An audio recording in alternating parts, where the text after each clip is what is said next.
Salut les copains, bienvenue sur GD World, c'est Fabien. Voilà, on se retrouve à nouveau pour une petite vidéo de présentation d'une collection que j'apprécie beaucoup, qui sont les Jankenka. Notre ami Luffy nous a fait une petite vidéo l'autre jour sur DBZ Museum Collection pour nous présenter ces cartes. J'ai voulu en faire une à mon tour pour les membres de JD World et pour aussi y rajouter un petit item sympa que vous allez découvrir en fin de vidéo, qui en fera plaisir peut-être certains, parce que c'est quelque chose qu'on voit pas souvent, donc voilà. Donc les Jumbo Data Cardass 2, qui sont les Janken Cards, plus communément appelés, sont au nombre de 4. Donc il y en a 3 qui étaient distribués de cette sorte, de manière sèche, hein, juste la carte. Donc elles ont été distribuées en 2006. Ce sont bien des notes Forcel qui étaient des cartes promotionnelles. Donc vous pouvez le voir avec des visus vraiment de ouf. Donc là, le Goku STJ3 avec un super Kamehameha. Le Gotenks, voilà, avec les fantômes. Donc le dos est assez basique, hein. Il reprend tout simplement le visu de face en noir et blanc. Mais c'est assez original. Donc j'apprécie beaucoup les formats jumbo, comme certains copains peuvent le savoir. Donc voilà, c'est un must-have à avoir dans sa collection, ce genre de collection. Parce que bon, 4 cartes, c'est à des prix abordables. Bon, maintenant c'est un peu compliqué à trouver, on en voit un peu de moins en moins, mais ça se trouve encore. Donc ça, c'est les 3 premières avec ce magnifique Majin Vegeta, qui est vraiment dantesque. Et là, nous avons la dernière qui se trouve en fait dans un Active Icals. Donc la boîte a un peu souffert, bon, ça vient d'un site japonais, pas réputé pour ses produits neufs, hein, mais bon, c'est tellement peu courant ce genre d'item que j'ai foncé quand je l'ai vu, voilà.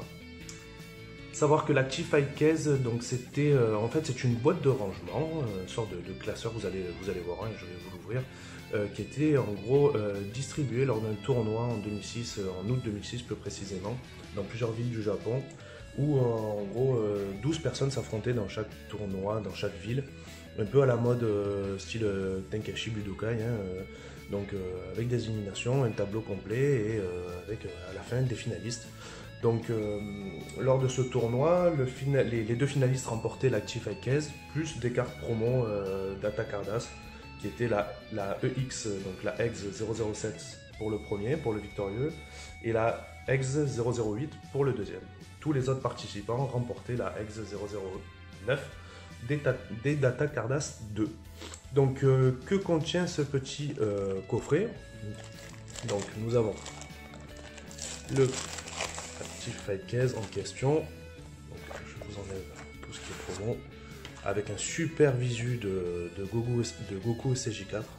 Voilà, donc bon, on ne le voit pas trop bien à la caméra, mais c'est doré, hein, c'est voilà, argenté, c'est doré. Et à l'intérieur, tout simplement, hein, c'est pas compliqué. Voilà, nous avons des feuillets de rangement qui permettent de ranger ces cartes. Alors, j'ai pas compté exactement combien il y en a. Bon, on dirait qu'il y en a voilà, une bonne vingtaine de chaque côté. Voilà, quoi ranger une petite part complète de Data Cardass. Donc le dos est basique, hein, c'est-à-dire inexistant, tout noir. Et en plus de ça, nous avons la dernière des Janken Cards, qui est pour moi la plus belle, qui est le Goku SSJ3, pareil que la première, en Kamehameha, mais au lieu qu'il soit Kamehameha de face, il est Kamehameha de côté, et elle déchire tout simplement cette carte. Voilà.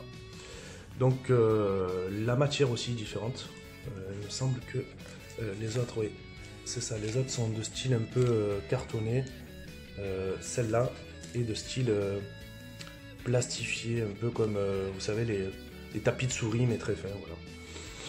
Donc voilà, je sais pas quoi vous dire de plus, à part que j'ai pris encore à nouveau du plaisir à faire cette petite vidéo. J'espère que vous aurez eu le temps de la visionner et qu'elle vous aura régalé. Voilà, je vous dis à bientôt sur le groupe et passez une bonne soirée les copains, ciao ciao.